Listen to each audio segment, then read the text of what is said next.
Knowledge ഫാക്ടറിന്റെ പുതിയൊരു വീഡിയോയിലേക്ക് എല്ലാവർക്കും സ്വാഗതം. അപ്പോൾ നമ്മൾ ഇന്ന് ഈ വീഡിയോയിൽ ഈ ആഴ്ചത്തെ ഏറ്റവും പ്രധാനപ്പെട്ട PSC വാർത്തകളും അപ്ഡേറ്റുകളുമാണ് പറയാനായിട്ട് പോകുന്നത്. അതിനു മുന്നേ എല്ലാവർക്കും ക്രിസ്മസ് ആശംസകൾ നേരുകയാണ്. അപ്പോൾ ഇന്ന് ഞായറാഴ്ചയാണ്, എന്നിട്ട് കൂടെ നമുക്ക് തൊഴിൽ വീതി കിട്ടിയിട്ടുണ്ട്. അപ്പോൾ കാര്യം വേറെ ഒന്നുമല്ല, ഇന്ന് ക്രിസ്മസ് ആയതുകൊണ്ട് നാളെ പത്രങ്ങളൊന്നും ഉണ്ടാവത്തില്ല. തിങ്കളാഴ്ചയാണ് തൊഴിൽ വീതിയും തൊഴിൽ വാർത്തയൊക്കെ വരുന്നത്. പക്ഷേ നാളെ പത്രം ഇല്ലാത്തതുകൊണ്ടാണ് ഇന്ന് തൊഴിൽ വാർത്ത കിട്ടിയിട്ടുള്ളത്. അപ്പോൾ നമുക്ക് എന്തായാലും നോക്കാം ഈ ആഴ്ചത്തെ ഏറ്റവും പ്രധാനപ്പെട്ട PSC വാർത്തകൾ എന്തൊക്കെയാണ് എന്ന് നമുക്കൊന്ന് ചർച്ച ചെയ്യാം. ആദ്യത്തേതെന്ന് പറയുന്നത് കോർപ്പറേഷനുകളിലും അതുപോലെ തന്നെ മുനിസിപ്പാലിറ്റികളിലുമായിട്ട് 354 പുതിയ തസ്തികകൾ വരാനായിട്ട് പോവുകയാണ്. എന്ന് പറഞ്ഞാൽ ഇതുവരെ ഇല്ലാത്ത പുതിയ തസ്തികകൾ എന്ത് ചെയ്യാൻ പോവുകയാണ്, നമ്മുടെ കോർപ്പറേഷനുകളിലും മുനിസിപ്പാലിറ്റികളിലുമായിട്ട് വരാനായിട്ട് പോവുകയാണ്. അപ്പോൾ നമുക്ക് ആ വാർത്തയൊന്ന് വായിച്ചു നോക്കാം. സംസ്ഥാനത്തെ കോർപ്പറേഷനുകളിലും മുനിസിപ്പാലിറ്റികളിലും അക്കൗണ്ട്സ് ആരോഗ്യ വിഭാഗം ശക്തമാക്കുന്നതിൻ്റെ ഭാഗമായിട്ട് അക്കൗണ്ട്സ് വിഭാഗവും ആരോഗ്യ വിഭാഗവും ശക്തമാക്കുന്നതിൻ്റെ ഭാഗമായിട്ട് 354 പുതിയ തസ്തികകൾ സൃഷ്ടിക്കാനായിട്ട് മന്ത്രിസഭായോഗം തീരുമാനിച്ചിട്ടുണ്ട്. അപ്പോൾ അത് ഏതൊക്കെ തസ്തികകളാണ് എന്ന് നമുക്ക് നോക്കാം. 6 കോർപ്പറേഷനുകളിലും അക്കൗണ്ട്സ് ഓഫീസറുടെയും അക്കൗണ്ട്സ് അസിസ്റ്റന്റിൻ്റെയും ഓരോ തസ്തിക സൃഷ്ടിക്കും. അക്കൗണ്ട്സ് ഓഫീസറിൻ്റെയും അക്കൗണ്ട്സ് അസിസ്റ്റൻറ്റിൻ്റെയും ഓരോ തസ്തിക സൃഷ്ടിക്കുന്നതായിരിക്കും. അതുപോലെ തന്നെ 87 മുനിസിപ്പാലിറ്റികളിലും ഓരോ അക്കൗണ്ട്സ് അസിസ്റ്റന്റ്മാരും തസ്തിക സൃഷ്ടിക്കാനും തീരുമാനിച്ചിട്ടുണ്ട്. അപ്പോൾ 87 മുനിസിപ്പാലിറ്റികളിലും ഓരോ അക്കൗണ്ട്സ് അസിസ്റ്റൻറ്റിൻ്റെ തസ്തിക സൃഷ്ടിക്കാനും തീരുമാനിച്ചിട്ടുണ്ട്. ആരോഗ്യ വിഭാഗം ശക്തമാക്കുന്നതിൻ്റെ ഭാഗമായിട്ട് ഹെൽത്ത് ഓഫീസറുടെ 2 തസ്തികയും ഹെൽത്ത് സൂപ്പർവൈസറുടെ 51 തസ്തികയും അനുവദിച്ചിട്ടുണ്ട്. ഹെൽത്ത് ഇൻസ്പെക്ടർ ഗ്രേഡ് 1ൻ്റെ 5 തസ്തിക, ഗ്രേഡ് 2ൻ്റെ 6 തസ്തിക സൃഷ്ടിക്കും. അതുപോലെ തന്നെ ജൂനിയർ ഹെൽത്ത് ഇൻസ്പെക്ടർ ഗ്രേഡ് 1ൻ്റെയും 2ൻ്റെയും അതുപോലെ തന്നെ ഗ്രേഡ് 2ൻ്റെ 180 തസ്തിക വീതം അനുവദിക്കാനും മന്ത്രിസഭ തീരുമാനിച്ചിട്ടുണ്ട്. എന്തായാലും നമ്മുടെ കോർപ്പറേഷനുകളിലും മുനിസിപ്പാലിറ്റികളിലും ആരോഗ്യത്തിൻ്റെയും അക്കൗണ്ട്സ് വിഭാഗവും ശക്തമാക്കുന്നതിൻ്റെ ഭാഗമായിട്ടാണ് ഈ ഒരു 354 തസ്തികകൾ പുതുതായിട്ട് നിർമ്മിക്കാനായിട്ട് നമ്മുടെ മന്ത്രിസഭായോഗം തീരുമാനിച്ചിട്ടുള്ളത്. അപ്പോൾ എന്തായാലും നല്ലൊരു കാര്യം തന്നെയാണത്. ഓക്കെ, അടുത്ത് നമുക്ക് പറയേണ്ടത് നമ്മുടെ സബ് ഇൻസ്പെക്ടറിൻ്റെ മെയിൻസ് എക്സാം കഴിഞ്ഞിട്ടുണ്ടായിരുന്നു. ഈ ഒരു മെയിൻസ് എക്സാമിൻ്റെ 5 ചോദ്യങ്ങൾ ഒഴിവാക്കിയിട്ടുണ്ടെന്ന് പറയുന്നുണ്ട്. അപ്പോൾ ഏതൊക്കെ ചോദ്യങ്ങളാണെന്ന് നമുക്ക് നോക്കാം. പോലീസ് സബ് ഇൻസ്പെക്ടർ തസ്തികയിലേക്കുള്ള നവംബർ 22 നടന്ന മെയിൻസ് പരീക്ഷയിലെ 5 ചോദ്യങ്ങൾ മൂല്യനിർണ്ണയത്തിൽ നിന്ന് ഒഴിവാക്കിയിട്ടുണ്ട്. ചോദ്യക്കോഡ് A പ്രകാരം 33, 57, 74, 99, 100 എന്നീ ചോദ്യങ്ങളാണ് നമ്മുടെ സബ് ഇൻസ്പെക്ടറുടെ ചോദ്യങ്ങളിൽ നിന്ന് ഒഴിവാക്കിയിട്ടുള്ളത്. മാത്രമല്ല ഇതോടെ പരീക്ഷയിലെ ആകെ മാർക്ക് 95 മാറിയിട്ടുണ്ട്. പ്രാഥമിക ഉത്തര സൂചികയിൽ നിന്ന് 2 ചോദ്യങ്ങൾക്ക് നൽകിയ ഉത്തരവും എന്ത് ചെയ്തിട്ടുണ്ട്, കേരള PSC തിരുത്തി പബ്ലിഷ് ചെയ്തിട്ടുണ്ട്. അപ്പോൾ എന്തായാലും SIയുടെ പരീക്ഷ 95 മാർക്കിലോട്ട് മാറിയിട്ടുണ്ട് കേട്ടോ. അപ്പോൾ ആ കാര്യങ്ങൾ നിങ്ങളൊന്ന് ശ്രദ്ധിക്കുക. ഓക്കെ, അടുത്ത് നമുക്ക് നോക്കേണ്ടത് കമ്പനി ബോർഡ് അസിസ്റ്റൻറ്റിൻ്റെ റാങ്ക് ലിസ്റ്റ് ഈ മാസം 30 അവസാനിക്കുമെന്ന് പറയുന്നുണ്ട്. നിയമനം കാത്ത് 10,406 പേര് നിലവിൽ ഇപ്പോഴും ഉണ്ട് കേട്ടോ.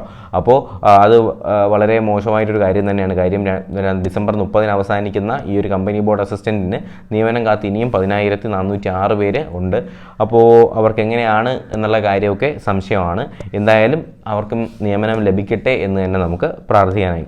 ഓക്കെ, അടുത്ത് നമുക്ക് നോക്കേണ്ടത് സർവകലാശാല കമ്പ്യൂട്ടർ അസിസ്റ്റൻറ്റിൻ്റെ നിയമനം 9 പേർക്ക് കൂടി നിലവിലിപ്പോൾ ആയിട്ടുണ്ട്. അതുപോലെ തന്നെ KSEBയിലെ സബ് എഞ്ചിനീയർ, നമ്മൾ അറിഞ്ഞതാണ് KSEBയിലെ സബ് എഞ്ചിനീയറിന് കൺഫർമേഷൻ കൊടുക്കേണ്ടതൊക്കെ ഡേറ്റ് വന്നിട്ടുണ്ടായിരുന്നു അല്ലേ.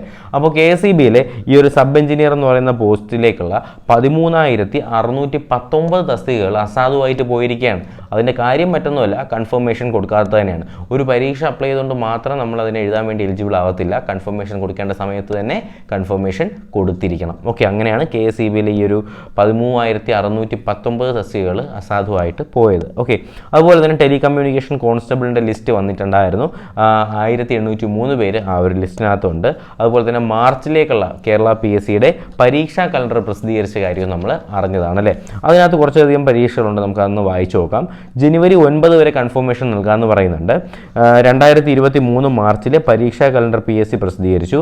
ഫയർ ആൻഡ് റെസ്ക്യൂ സർവീസിലേക്കുള്ള സ്റ്റേഷൻ ഓഫീസർ ട്രെയിനി, സർവകലാശാല പമ്പ് ഓപ്പറേറ്റർ, സിവിൽ സപ്ലൈസ് കോർപ്പറേഷനിലേക്കുള്ള ജൂനിയർ മാനേജർ, അതുപോലെ തന്നെ നമ്മുടെ പിന്നാക്ക വികസന കോർപ്പറേഷനിലേക്കുള്ള അക്കൗണ്ടൻറ്റ്, സീനിയർ അസിസ്റ്റൻറ്റ്, പൊളിറ്റിക്കൽ സയൻസിലേക്കുള്ള ടീച്ചേഴ്സ്, ഉറുദു, സ്റ്റാറ്റിസ്റ്റിക്സ്, ജോഗ്രഫി തുടങ്ങിയ 19 പരീക്ഷകളാണ് മാർച്ചിൽ നടത്താനായിട്ട് പോകുന്നത്. ഇതിൻ്റെയൊക്കെ കൺഫർമേഷൻ ജനുവരി 9 വരെ നമുക്ക് കൊടുക്കാനായിട്ട് കഴിയും കേട്ടോ. അപ്പോൾ അതൊക്കെ എഴുതിയിട്ടുള്ള അല്ലെങ്കിൽ അപ്ലൈ ചെയ്തിട്ടുള്ള ആരെങ്കിലും ഒക്കെ ഉണ്ടെങ്കിൽ വെറുതെ അപ്ലൈ ചെയ്തുകൊണ്ട് മാത്രമായില്ല, ഞാൻ പറഞ്ഞ പോലെ എന്ത് ചെയ്യുക, സമയത്ത് തന്നെ കൺഫർമേഷൻ കൊടുക്കാനായിട്ട് ശ്രദ്ധിക്കുക. അതുപോലെ തന്നെ അടുത്തത് വളരെ നല്ലൊരു വാർത്തയാണ് കാണാനായിട്ട് ഇവിടെ കഴിയുന്നത്. ഇതിൽ കൊടുത്തിരിക്കുന്നത് 116 തസ്തികയിലേക്ക് PSC വിജ്ഞാപനം ഈ ആഴ്ച വരുന്നുണ്ട് എന്നാണ്. സബ് ഇൻസ്പെക്ടർ, സർവകലാശാല ലാസ്റ്റ് ഗ്രേഡ്, അതുപോലെ തന്നെ LD ടൈപ്പിസ്റ്റ് ഉൾപ്പെടെയുള്ള തസ്തികകളിലേക്കാണ് വരാനായിട്ട് പോകുന്നത്. നമ്മൾ അറിഞ്ഞതാണ് സബ് ഇൻസ്പെക്ടറിൻ്റെ റാങ്ക് ലിസ്റ്റ് അല്ലെങ്കിൽ സബ് ഇൻസ്പെക്ടറിൻ്റെ മെയിൻസ് പരീക്ഷ നവംബർ 22 കഴിഞ്ഞിട്ടുണ്ടായിരുന്നു. അപ്പോൾ അത് 5 ചോദ്യങ്ങളൊക്കെ ഡിലീഷനൊക്കെ വന്നിട്ട് 95 മാർക്കിന് നമ്മുടെ സബ് ഇൻസ്പെക്ടറിൻ്റെ മെയിൻ എക്സാം കഴിഞ്ഞു. അപ്പോൾ ഇതാ കഴിഞ്ഞപ്പോൾ തന്നെ പുതിയ സബ് ഇൻസ്പെക്ടറിൻ്റെ നോട്ടിഫിക്കേഷൻ വരാനായിട്ട് പോവുകയാണ്. അപ്പോൾ സബ് ഇൻസ്പെക്ടർ വരുന്നുണ്ട്, സർവകലാശാല ലാസ്റ്റ് ഗ്രേഡ് വരുന്നുണ്ട്, LD ടൈപ്പിസ്റ്റ് ഉൾപ്പെടെ ഏകദേശം 116 തസ്തികയിലേക്കാണ് നിലവിലെ കേരള PSCയുടെ പുതിയ നോട്ടിഫിക്കേഷൻ ഈ ആഴ്ച വരാനായിട്ട് പോകുന്നത്. സബ് ഇൻസ്പെക്ടറിൻ്റെ റാങ്ക് ലിസ്റ്റ് വരും മുമ്പേ പുതിയ വിജ്ഞാപനം.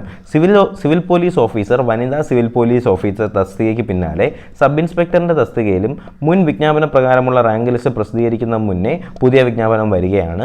മുൻ വിജ്ഞാപനത്തിൻ്റെ അടിസ്ഥാനത്തിലുള്ള മെയിൻ പരീക്ഷ ഇക്കഴിഞ്ഞ നവംബർ 22 നടന്നത്.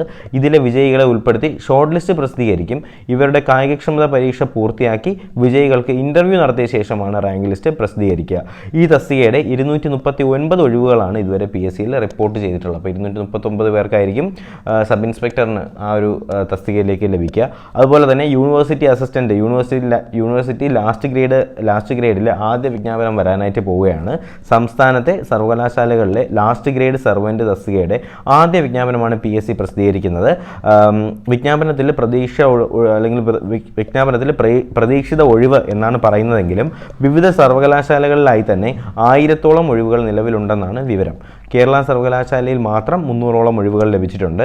7ാം ക്ലാസ് ജയം ബിരുദധാരികൾ അപേക്ഷിക്കാൻ പാടില്ല എന്നതാണ് ഈ തസ്തികയുടെ അടിസ്ഥാന യോഗ്യത. അപേക്ഷ സ്വീകരിക്കുന്ന അവസാന തീയതി വരെ ബിരുദം നേടാൻ പാടില്ല. അതിനുശേഷം ബിരുദം നേടുന്നവർക്ക് നിയമനം ലഭിക്കാൻ തടസ്സമില്ല. പ്രായപരിധി 18 മുതൽ 36 വയസ്സ് വരെയാണ്. അപ്പോൾ 7ാം ക്ലാസ് ജയിച്ചിരിക്കണം, ഡിഗ്രി കിട്ടാനായിട്ട് പാടില്ല. എങ്കിൽ മാത്രമേ യൂണിവേഴ്സിറ്റി ലാസ്റ്റ് ഗ്രേഡിലേക്ക് അപ്ലൈ ചെയ്യാനായിട്ട് കഴിയുള്ളൂ. കേരള യൂണിവേഴ്സിറ്റിയിൽ തന്നെ ഏകദേശം 300-ഓളം ഒഴിവുണ്ട്. ആകെ മൊത്തത്തിൽ 1000-ഓളം വേക്കൻസീസാണ് നമ്മൾ യൂണിവേഴ്സിറ്റി ലാസ്റ്റ് ഗ്രേഡിൽ പ്രതീക്ഷിക്കുന്നത്. ഓക്കെ, അപ്പോൾ ഈ പറഞ്ഞ ഈ ഒരു 116 തസ്തികയുടെ കാര്യം പറഞ്ഞിട്ടില്ലായിരുന്നു. അതിൽ ജനറൽ സംസ്ഥാന തലത്തിനകത്ത് വരാനായിട്ട് പോകുന്നത് സംസ്ഥാന ആസൂത്രണ ബോർഡിലേക്കുള്ള ചീഫ് പ്ലാനിംഗ് ഡിവിഷൻ.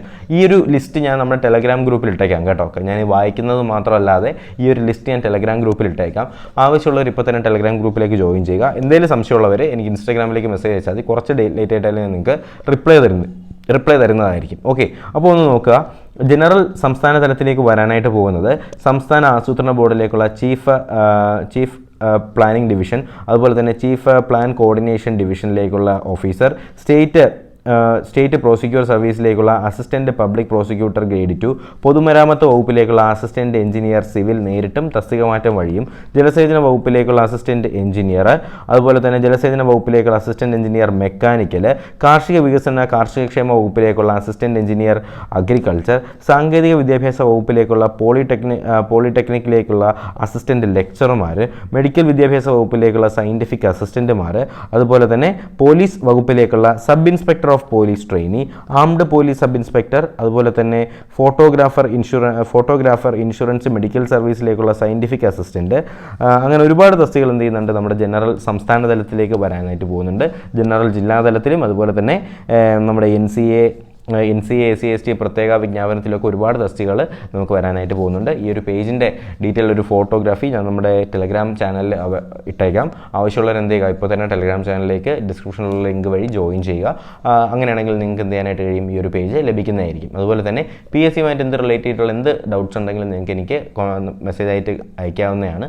അപ്പോൾ അതിലേക്ക് എന്ത് ചെയ്താൽ ഇൻസ്റ്റാഗ്രാമിലേക്ക് മെസ്സേജ് അയച്ചാൽ മതി. അതിലേക്കുള്ള ലിങ്ക് ഞാൻ ഡിസ്ക്രിപ്ഷൻ ബോക്സിൽ കമൻറ്റ് ബോക്സിലും പിൻ ചെയ്തേക്കാം. ഓക്കെ, അപ്പോൾ വരുന്ന ദിവസങ്ങളിൽ എന്ന് പറയുമ്പോൾ നാളെ തന്നെ നമ്മുടെ 2022 തീരുകയാണ് അല്ലേ. അപ്പോൾ 2022 കറണ്ട് അഫയേഴ്സ് എല്ലാം കൂടി ചേർത്തുകൊണ്ടിട്ടുള്ള ഒരു കമ്പൈൻഡ് ക്ലാസ് വീഡിയോ നാളെ തന്നെ വരുന്നതായിരിക്കും. അപ്പോൾ അതിന് വേണ്ടി ഒന്ന് വെയിറ്റ് ചെയ്യുക. അപ്പോൾ എന്തായാലും പുതിയൊരു വീഡിയോയും ക്ലാസ്സും ഒക്കെ ആയിട്ട് നമുക്ക് ഉടനെ തന്നെ കാണാം. അതുവരേക്കും എല്ലാവർക്കും bye bye, good bye, take care.